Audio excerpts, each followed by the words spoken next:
everybody, welcome back. We are so excited to see you. This is the first episode of The Iconic. We hope you guys are excited about it as we are. And today I'm taking the first episode. So I'm going to start off this week's episode with a story.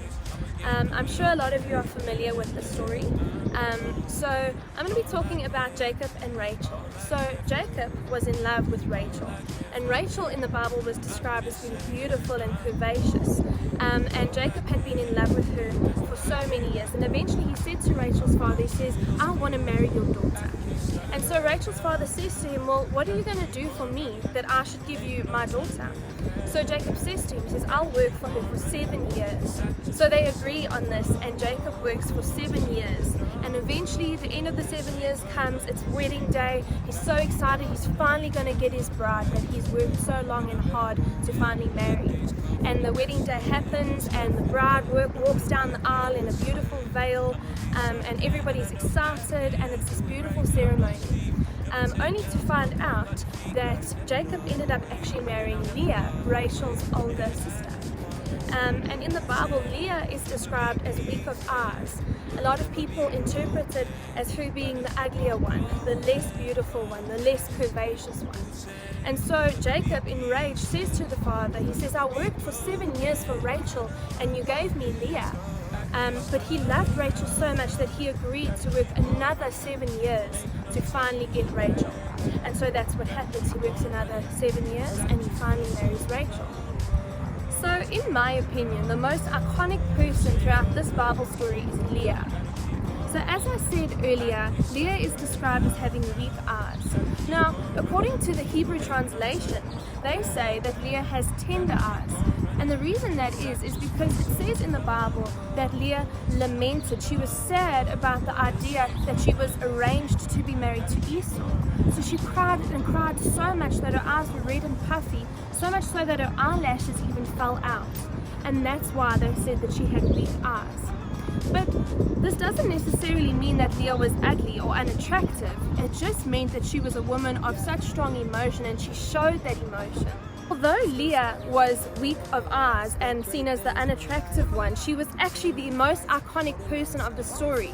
Leah went on to be one of the matriarchs, one of the 4 matriarchs of Israel. She gave land to God's people, and she was so iconic because she was married to somebody who hated her.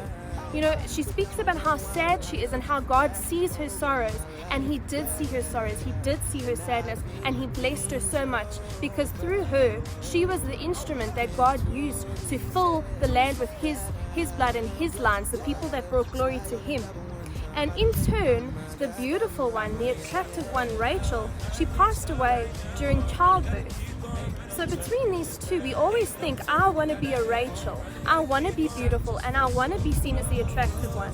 But at the end of the day, God sees our actions and our hearts, not what we look like. And I'm not saying that Leah was the unattractive one, because we don't know. All we know is that Leah cried because she was heart sore. But out of that pain, God brought something amazing out of that. And I just want to say today, how many of us feel like Leahs? How many of us today feel like we are the ugly ones? We are the unattractive ones. We're the ones that people don't want. And out of that is what God will bring glory. Leah was an amazing woman of God, and she was faithful to God. She spoke to God and she said to God, "Lord, I am unloved by my own husband." And out of that, He blessed her. So I think that out of this story, Leah is iconic. Leah is the person that we need to strive to be. So I want to read you this Bible verse from Psalms 149. And it says, "When God sees a person bent over in dejection, He gives him a hand and raises him up. As it is said, the Lord supports all who are stumble and makes all who are bent stand up straight." It is through Leah's story that we realize this. The world bends us and molds us into something that we're expected to be. We're expected to be beautiful and curvaceous. And Leah shows us that God will take us from feeling like nothing, and He will mold us and make us into the mother of nations. He will take us and make us the ones who will carry His light forward. how many tears of people around us go unnoticed? How many people around us are Leahs, crying because they are lamenting, they are sad, they feel unbeautiful? Those are the people that we need to raise up, because although they may feel unwanted, God wants them. God wants them more than He wants anything in this world. He wants your heart. Whether you feel beautiful or rejected or bent by the world, He wants to make you stand up straight. He wants you and He wants your heart. So I just hope that each and every one of us can know that no matter who we are, we can do something for God, and we can mean something and make a difference. We can feel beautiful because He made us in His image. And how can we judge anything that is made in God's image? That's almost a slap in the face to God, because He created you. He made you beautiful. So who are you to feel unworthy when the Lord, the King of Kings, made you?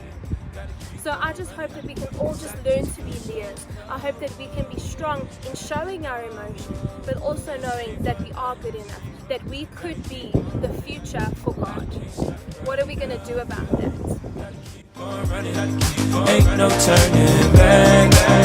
Gotta keep on running, cause I just feel so close. I know this ain't for nothing. Gotta keep on running.